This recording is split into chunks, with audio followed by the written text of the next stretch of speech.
check there. Off we go. E4 by MVL, and Magnus plays the Sicilian because that's what you do when you're in must win.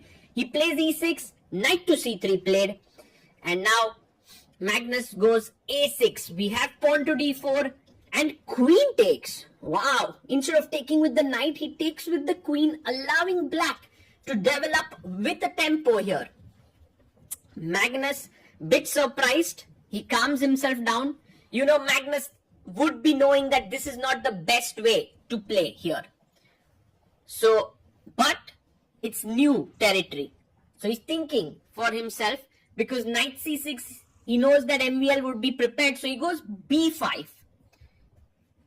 Little provocative, but he wants to get his bishop to B7. Bishop to F4 played, putting the bishop on this nice diagonal here.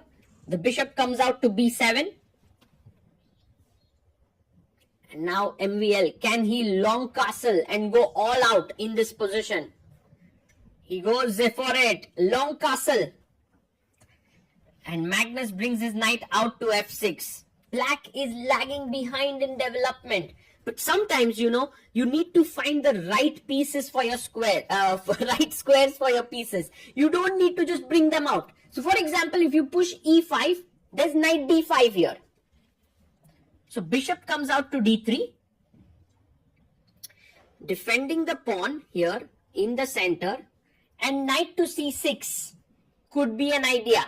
I think he should have kept the D file open. Queen comes back to E3 and knight to B4, now putting pressure on D3 and A2. King comes to B1.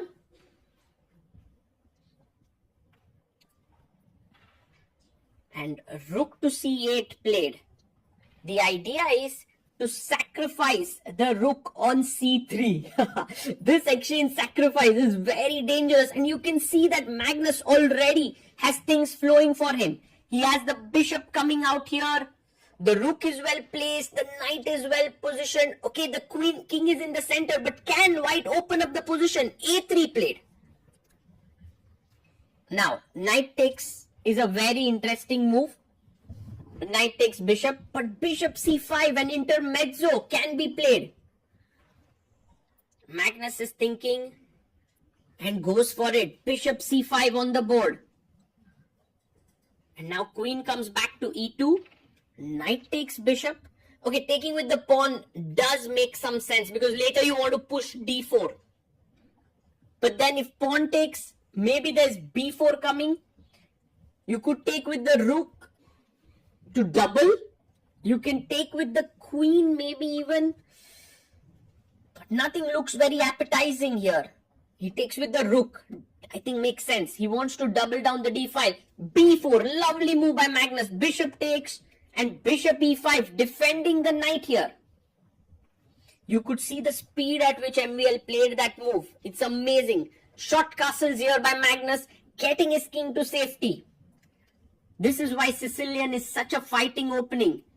Black castled on move 15, but in the meantime has created so many imbalances here.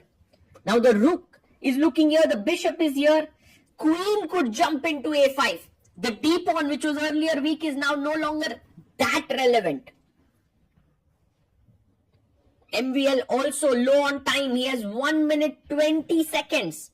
He goes knight to A2, attacking the bishop on B4.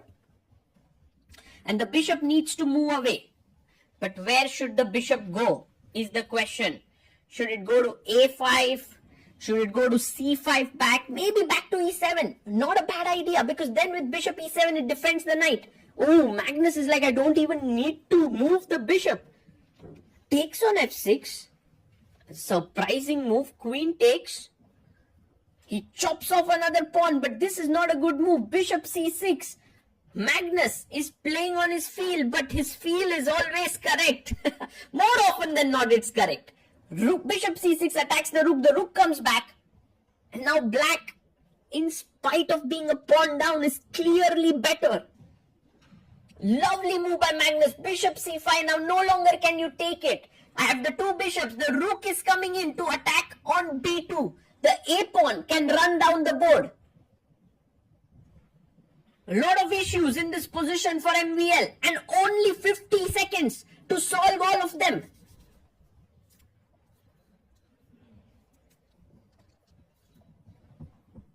He goes pawn to e5, queen comes to g6, and now knight e1 played. So knight to e1, these two bishops are lined up beautifully, and so is the queen here. Pawn to a4, and knight to d3, he attacks the bishop drops back. I think Magnus is enjoying himself here. But MVL is such a tricky defender, he goes h4. And Magnus is like, a pawn is a pawn, why not? He takes it. And if you try to attack the queen, I simply go rook, queen f3. Rook g1 played. And queen comes to e4. A lovely move, takes. And rook h3, you can see that black has recovered the pawn. Rook to c4 by Magnus.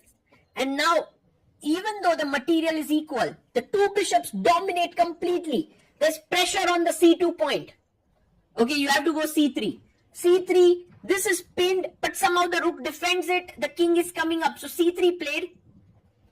And if you go a3 now, I can just go b3. Somehow the knight defends this pawn. So rook d8 played. Putting pressure here, king c2. And these are the positions that get very tricky. Because while your position is good, you want to try and find a way to break through. But it's not so easy. White is putting pressure here. Even if you go and attack this d3 knight, I can simply go knight c1.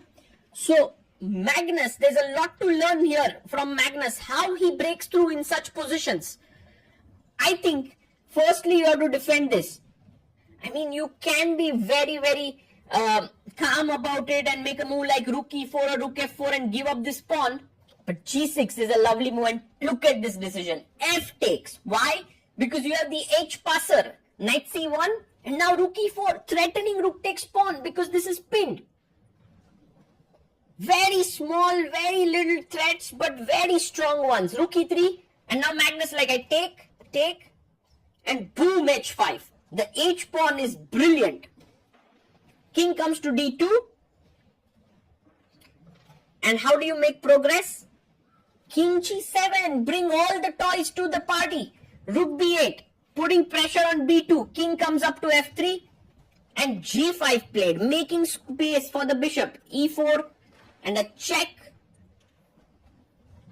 King comes to e3, another check. The bishops are monstrous. And now this knight is attacking here and here, but it's pinned for the time being. I can simply drop the bishop back. Remember, the b2 pawn is also hanging. Magnus goes bishop g6. Knight comes to d3, defending as well as defending b2. King h6 played. Just keeping everything together. If you go king e2, I can take on f4 and then rook b2 comes with a check. So I can't go down. 10 seconds for MVL. He goes c4. He has a trump card in the c pawn.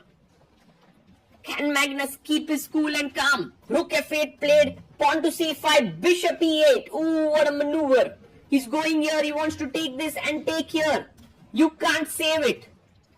Beautiful move. Stopping the pawn and bishop b5. Brilliant chess. King e2 and he loses a piece. And MVL resigns. Look at the relief on Magnus Carlsen's face. Because with this game, he will most likely qualify to top 4. And this one was really an amazing Sicilian that Magnus played. I loved how he created his chances and he completely outplayed a player of MVL stature.